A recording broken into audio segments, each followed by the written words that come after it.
Nahaharap si Cayetano sa mga akusasyong may ghost infra projects umano sa baluarte niya na Taguig City.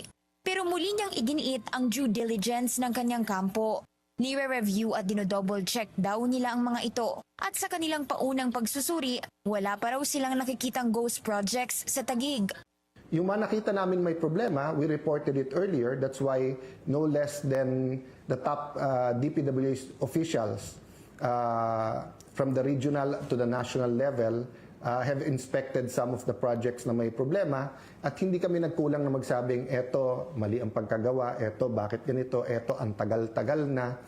Una nang sinabi ni Senator Ping Lacson na may mga nakalap na silang initial information patungkol sa slope protection projects sa Taguig at nasa 2 ang posibleng ghost dito. Inamin din ni Cayetano na nakakaagaw ng oras ang sunod-sunod na imbestigasyon sa kanya ngayon.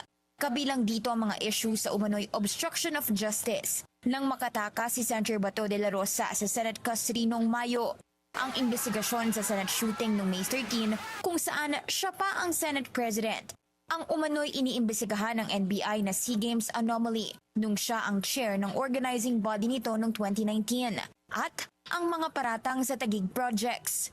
Pero giit niya, kailangan pa rin daw niyang pagtuunan ng oras ang kanyang mga tungkulin sa Senado, kabilang ang impeachment trial ni VP Sara, mga panukalang batas na nakabinbin at ang pagsusulong ng isang national agenda.